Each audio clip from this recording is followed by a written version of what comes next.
Ethiopia on verge of losing access to lucrative U.S. trade program over human rights violations. President Joe Biden has determined that Ethiopia is out of compliance with the eligibility requirements of the African Growth and Opportunity Act for gross violations of internationally recognized human rights, he said in a message to Congress Tuesday. The Ethiopian government must take urgent action by January 1 in order to remain in the program, which grants eligible sub-Saharan African nations duty-free access to the U.S. market for thousands of products. The Biden administration is also preparing to issue sanctions under an executive order signed by Biden in September authorizing broad sanctions against those involved in perpetrating the ongoing conflict, according to the officials. The moves come as the conflict in northern Ethiopia nears its grim one-year milestone and millions of Ethiopians risk starvation. There have been repeated calls from the United States and the international community for the parties to the conflict, including the government of Prime Minister Abiy Ahmed, Eritrean forces and the Tigray People's Liberation Front, to end hostilities.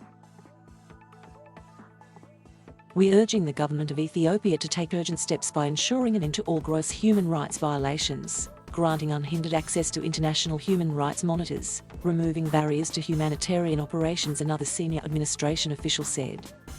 We're urging all parties to halt military operations that are causing widespread loss of life and threats to civilians and to come to the negotiating table without preconditions. Ethiopian government extremely disappointed. Ethiopia's Ministry of Trade and Regional Integration said in a statement Tuesday they are extremely disappointed by the threat of a goal withdrawal currently under consideration by the US government. These actions will reverse significant economic gains in our country and unfairly impact and harm women and children, the statement said. The Ethiopian government takes all human rights allegations seriously. We are looking at them and conducting investigations, and we are committed to ensuring accountability, they said. Cannot continue business as usual. Our special envoy for the Horn of Africa Jeffrey Feltman said Tuesday that as the war approaches its one-year anniversary, the United States and others cannot continue business as usual relations with the government of Ethiopia. The extraordinary partnership we have enjoyed is not sustainable while the military conflict continues to expand, threatening the stability and the unity of one of Africa's most influential countries, and the fundamental well-being of its people, he said in remarks at the U.S. Institute of Peace Tuesday. On the pending termination of Ethiopia's participation in AGOA, Feltman said, the U.S. did not want to do this, and we've been previewing with the Ethiopian government for months that this was a risk. What I hope that the takeaway from this is that they basically have a bit of time to prevent us from actually moving forward implementing the loss of eligibility in January. Feltman, who the Ethiopian government refused a visit from last month, said he was prepared to travel to Ethiopia. He called on all parties to the conflict to cease hostilities. Calls to correct course. Last week, the top Republicans on the House Foreign Affairs Committee and Senate Foreign Relations Committee called on the Abiy government to correct course and avert a revocation of AGOA benefits.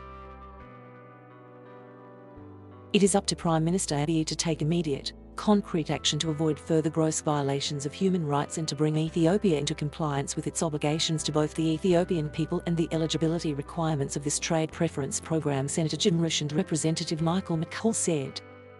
Applaud the Eggman's decision to end Ethiopia's eligibility for trade preferences under the African Growth and Opportunity Act in January. It sent urgent action to stop human rights violations. Parties to the conflict in Ethiopia must be held accountable for unconscionable abuses, Senator Bob Menendez, the Democratic chairman of the Senate Foreign Relations Committee, tweeted Tuesday. In a virtual late August meeting with Ethiopia's senior policy advisor and chief trade negotiator Mamo Moretu, U.S. Trade Representative Catherine Tai raised the ongoing violations of internationally recognized human rights amid the ongoing conflict and humanitarian crisis in northern Ethiopia, which could affect Ethiopia's future African Growth and Opportunity Act eligibility if unaddressed, according to a readout from her office. U.S. cannot look the other way. The first administration official said that Biden made the decision on Ethiopia's lack of compliance with AGOA eligibility requirements following a months-long review and public call for information. The government cannot engage in gross violation of human rights and must cooperate in international efforts to eliminate human rights violations, and the United States cannot look the other way on these criteria, and nor should we want to, they said. This official said they were announcing the move to revoke Ethiopia's AGOA access, now consistent with the typical 60-day statutory notice under the law. They said there is a process where Ethiopia could be reinstated when the appropriate actions have been taken, even if that takes place prior to the 2022 annual review of its eligibility. The governments of Mali and Guinea are also set to be terminated from AGOA on January 1, 2022 for unconstitutional in government, according to US Trade Representative Tai. These countries are set to be removed from this program due to actions taken by their governments in violation of the AGOA statute, she said in a statement.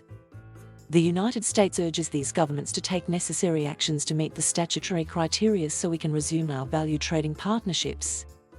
I will provide each country with clear benchmarks for a pathway toward reinstatement, and our administration will work with them to achieve that objective.